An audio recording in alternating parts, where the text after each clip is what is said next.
একলব্যের অস্ত্রশিক্ষা পদ্যাংশটি কাশিরাম দাস রচিত মহাভারতের আদিপর্ব থেকে নেওয়া হয়েছে। কবিতাটির লাইনগুলো পড়ে কবিতাটির বিষয়বস্তু কী তা বুঝিয়ে দিচ্ছি। একলব্যের অস্ত্রশিক্ষা, কাশিরাম দাস।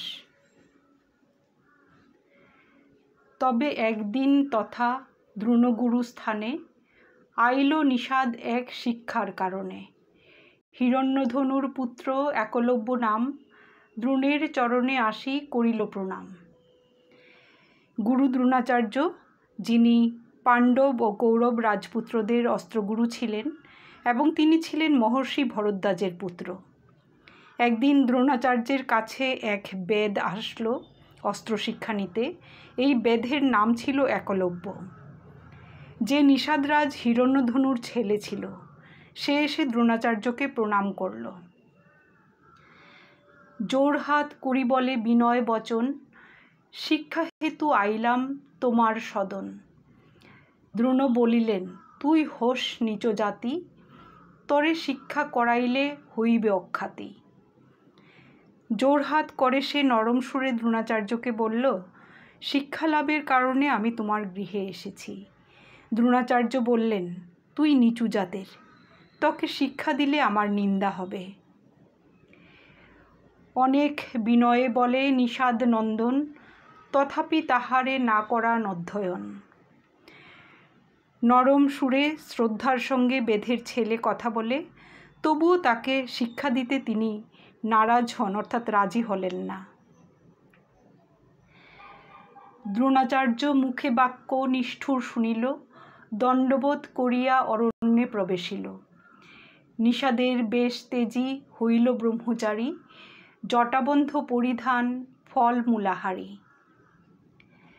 দ্রোণাচার্যের মুখে কঠোর কথা শুনে সে মাটিতে উপুর হয়ে শুয়ে গুরুকে প্রণাম করে বনে প্রবেশ করল। বেদের পোশাক ত্যাগ করে ব্রহ্মচারীর বেশ ধারণ করল। মাথায় জটা, গাছের ছাল পরিধান করে ফলমূল আহার করতে লাগল। ব্রহ্মচারী বলতে বোঝায় শাস্ত্রানুশীলন এবং পবিত্র জীবনযাপন করেন যিনি।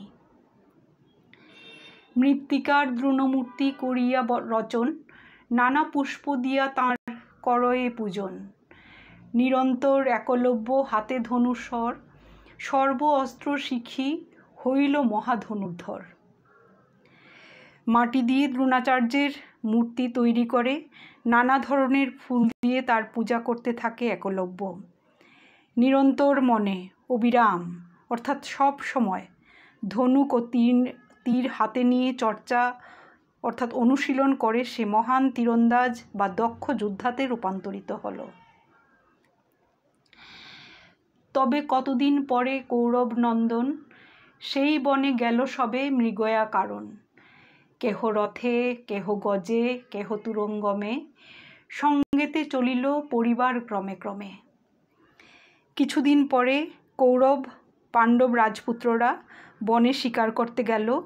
কেউ গেল রথে, কেউ হাতির পিঠে চেপে, কেউ বা ঘোড়া সহযোগে। তাদের সঙ্গে অনেক সৈন্যরাও ছিল। মৃগয়া নিপুণ গুণী লইয়া সংহতি, মহাবনে প্রবেশ করিল শীঘ্রগতি। মৃগয়া করিছে যত রাজার কুঁওর, হেনকালে এক পাণ্ডবের অনুচর।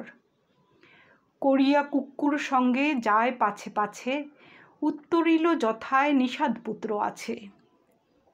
শিকারে পারদর্শী সৈন্য সামন্ত নিয়ে সবাই গভীর বনে তাড়াতাড়ি প্রবেশ করল। বনে রাজপুত্ররা শিকার করতে লাগলো। এমন সময়ে পাণ্ডব পুত্রদের সঙ্গী অর্থাৎ অনুচর কুকুরের পিছে পিছে যেতে লাগলো। গিয়ে উপস্থিত হলো যেখানে বেদপুত্র একলব্য আছে। মৃত্তিকা পুত্তুলি আগে করি জোড়কর, বসিয়াছে ব্রহ্মচারী হাতে ধনুস্বর। শব্দ করে কুকুর দেখিয়া ব্রহ্মচারী, চারিভিতে ভ্রমে তারে প্রদক্ষিণ করি। সেখানে গিয়ে সে দেখে মাটির পুতুলের সামনে হাত জোড় করে এক ব্রহ্মচারী বসে আছে, হাতে আছে ধনুক ও তীর। ব্রহ্মচারীকে দেখে কুকুর ডাকতে থাকে ও চারিদিকে ঘুরতে থাকে, অর্থাৎ পরিভ্রমণ করতে থাকে। কুকুরের শব্দে তার ভাঙিল যে ধান, ক্রোধে কুকুরের মুখে মারে স্তব্ধ বান। না মরিল কুকুর, না হইল মুখে ঘা, অলক্ষিতে কুকুরের রুধিলেখ রা। কুকুরের শব্দে তার অর্থাৎ একলব্যের ধ্যান ভেঙে গেল এবং সে রেগে গিয়ে কুকুরকে থামানোর জন্য বাণ নিক্ষেপ করল। কুকুর মরল না বা কোনো ধরনের আঘাতপ্রাপ্তও হলো না। চোখের দৃষ্টির বাইরে কুকুরের ডাকাও থেমে গেল। কুকুর নিঃশব্দে ধায়, মুখে স্তব্ধ স্বর। কতক্ষণে গেল তবে কুমার গোচর। মুখে তীর নিয়ে কুকুর নীরবে রাজকুমারদের কাছে যাওয়ায় কুমারদের চোখে পড়ল ব্যাপারটা। কুকুরের মুখে স্বর আশ্চর্য দেখিয়া জিজ্ঞাসিল অনুচরে বিস্মিত হইয়া, এহেন অদ্ভুত কর্ম কভু নাহি শুনি, বহু বিদ্যা জানি, হেন বিদ্যা নাহি জানি। কুকুরের মুখে তীর দেখে তারা অবাক হয়ে গিয়ে সঙ্গীকে ব্যাপারটা কি জিজ্ঞাসা করল। আরও বলল যে তারা এই রকম অদ্ভুত ব্যাপার কখনো শুনেনি অথবা দেখেও নি। এছাড়া অনেক বিদ্যা তারা জানলেও এই বিদ্যা তারা জানে না। লজ্জায় মলিন হইল যত ভ্রাতৃগণ, চলো যাই দেখিব বিন্দিল কুঞ্জন। অনুচরে লইয়া গেল যথা ব্রহ্মচারী, দেখিল বসিয়া আছে ধনুষর ধরি। লজ্জায় মলিন অর্থাৎ ম্লান হয়ে গেল রাজকুমার ভাইরা। কে এই তীরবিদ্ধ করলো দেখার জন্য সঙ্গীকে নিয়ে রাজকুমাররা ব্রহ্মচারী যেখানে আছে সেখানে গেল। সেখানে গিয়ে দেখল ধনুক তীর নিয়ে ব্রহ্মচারী বসে আছে। জিজ্ঞাসিল, হও তুমি কোন মহাজন, কার স্থানে এ বিদ্যা করিলা অধ্যয়ন? ব্রহ্মচারী বলে, মম একলব্য নাম, দ্রোণগুরু স্থানে অস্ত্র শিক্ষা করিলাম। ওরা জিজ্ঞাসা করল, তুমি কে হে মহান ব্যক্তি, কার কাছে তুমি এই বিদ্যা শিখেছ? ব্রহ্মচারী বলল, আমার নাম একলব্য, গুরু দ্রোণাচার্যের কাছে আমি অস্ত্র শিক্ষা পেয়েছি। তো প্রিয় ছাত্রছাত্রীরা, পদ্যাংশটি এতটুকুই আছে। কবিতাটা নিশ্চয়ই তোমাদের ভালোই লেগেছে এবং বুঝতেও পেরেছ। নিজেরা পড়বে, আরও ভালোভাবে বুঝতে পারবে।